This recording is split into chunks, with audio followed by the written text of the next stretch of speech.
Hello guys, कैसे हैं आप सभी। तो गाइज आज के इस वीडियो में हम बात करने वाले हैं एनवीएस जेएसए टाइपिंग टेस्ट के बारे में। इसको लेकर मैं पहले भी वीडियो बना चुका हूं, बट इस वीडियो में कुछ नया मिलने वाला है और आपके जो डाउट्स हैं, कैसे प्रैक्टिस करनी है और किस तरह एग्जाम होगा, वो सारे डाउट क्लियर होंगे।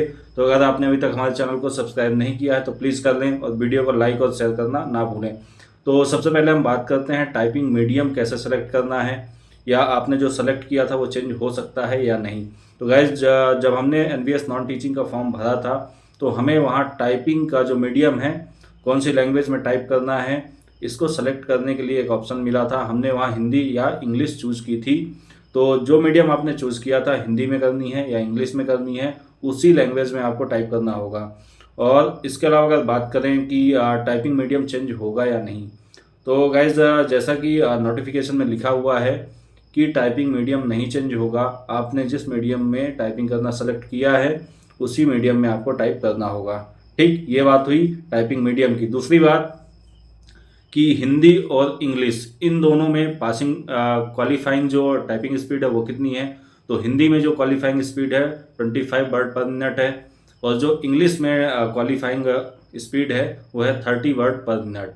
ठीक है, 10 मिनट का टाइम दिया जाएगा आपको। आपके सामने एक कंप्यूटर स्क्रीन पर ही एक पैराग्राफ होगा, उसे आपको टाइप करना है। और साथ में एक बार अगर आपने उसे टाइप कर लिया है तो कंटिन्यूअस दोबारा उसको शुरू से फिर से टाइप करना है। तो ये बात हुई क्वालिफाइंग स्पीड, टाइम कितना मिलेगा। और एक बार अगर हमने पैराग्राफ टाइप कर लिया है तो उसको आगे क्या करना है, रुकना है या फिर उसे टाइप करते जाना है। तो अगर आपने पैराग्राफ ख़त्म कर लिया है तो उसको फिर से शुरू से टाइप करते जाना है। ठीक है। दूसरी बात क्या है कि बैक स्पेस अलाउ होगा या नहीं। तो गाइज बैक स्पेस अलाउ होगा। ठीक, आपके टाइपिंग टेस्ट में बैक स्पेस आपको अलाउ किया जाएगा, बट मैं ये कहना चाहता हूँ कि आपको बैक स्पेस मिनिमम यूज़ करने हैं। जितना आप बैक स्पेस यूज करोगे उतना ही आपकी स्पीड कम होती जाएगी, क्योंकि वो टाइम कंज्यूम करेगा। अगर आपने 10 वर्ड गलत किए और उन 10 वर्ड को सही करने के लिए आपने 10 बार बैक स्पेस दबाया तो आपकी स्पीड कम हो जाएगी और आपको डिस्क्वालीफाई होने का खतरा रहेगा। तो मेरा मानना यही है कि अगर बीच में एक दो वर्ड गलत हो भी जाते हैं तो आप बैक स्पेस ना दबाएं, आगे बढ़ जाएं। ठीक, इसके अलावा एक्यूरेसी की बात करें तो एक्यूरेसी कितनी चाहिए। तो गैस एक्यूरेसी कम से कम आपको 95% मेंटेन करके चलनी है।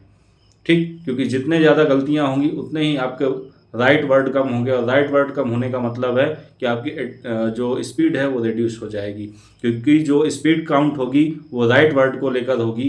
तो इसलिए आपको एक्यूरेसी मिनिमम 95 वर्ड पर मिनट मेंटेन करके चलनी है। ठीक, इसके अलावा वर्ड हाईलाइट होंगे या नहीं। तो गाइज अगर हम इसमें कुछ कहा नहीं जा सकता, बट मैं लास्ट टाइम का अपना एक्सपीरियंस बता रहा हूँ। तो वर्ड हाईलाइट हो रहे थे, जो वर्ड हम टाइप कर रहे थे उसके बाद जो वर्ड आने वाला था स्पेस दबाते ही वो हाईलाइट हो जाता था। तो गाइज वर्ड हाईलाइट होंगे। ठीक, बैक स्पेस भी अलाउ होगा।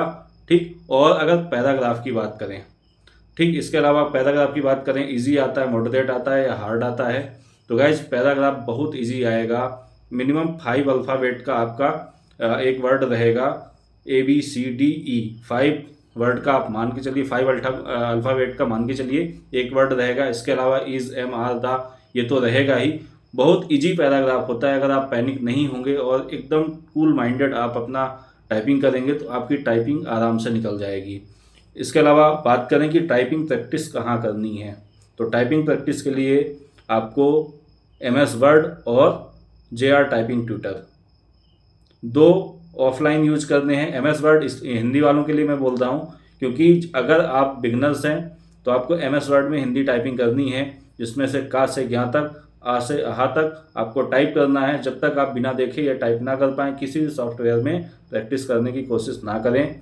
ठीक, इतना आ से आहा, का से ज्ञा तक जब आपकी टाइपिंग एकदम एक्यूरेट आने लगे, इसके बाद आप JR टाइपिंग ट्यूटर का सब्सक्रिप्शन ले लें। उसका फ्री वर्जन भी इंटरनेट में अवेलेबल है, डाउनलोड करके आप यूज कर सकते हैं। JR टाइपिंग ट्यूटर में लेसन 1 से लेसन 20 तक हैं, जिसमें वर्ड प्रैक्टिस से लेकर पैराग्राफ प्रैक्टिस सारे टफ, मॉडरेट और इजी पैराग्राफ, तीनों पैराग्राफ आपको मिल जाएंगे। मैंने वहीं से प्रैक्टिस की थी और मैं आपको भी यही सलाह दूंगा कि आप MS वर्ड में हिंदी की प्रैक्टिस करें, और जिनका इंग्लिश है वो सीधे JR टाइपिंग ट्यूटर से टाइप करना चालू कर सकते हैं, प्रैक्टिस करना चालू कर सकते हैं, क्योंकि इंग्लिश में आपको कीवर्ड याद नहीं करना पड़ता, ज़्यादा मेहनत नहीं करनी पड़ती, ASDF ऐसा करके आप कर सकते हैं। हिंदी में आपको कौन सा अक्षर किस की से आता है वो आपको याद करना पड़ता है, इसलिए हिंदी में पहले आप MS वर्ड में टाइप करें, इसके बाद आप JR टाइपिंग ट्यूटर पर जाएं और कोशिश ये करें कि जो पासिंग स्पीड है उससे कम से कम 5 WPM आप आगे ही प्रैक्टिस करें घर पे। जैसे हिंदी में अगर 25 है तो आपको 30 वर्ड पर मिनट आपकी स्पीड कम से कम आनी चाहिए, और अगर इंग्लिश की है तो इंग्लिश में आपकी 30 वर्ड पर मिनट आपकी स्पीड घर पर आनी चाहिए, तभी आप टेस्ट क्वालिफाई कर पाओगे। क्योंकि टाइपिंग देते टाइम पे वहाँ थोड़ा पैनिक होता है, थोड़ा परेशान होते हैं आप या डरे हुए होते हैं, तो आपकी स्पीड जो नेचुरल स्पीड है वो अपने आप कम हो जाती है। तो गाइज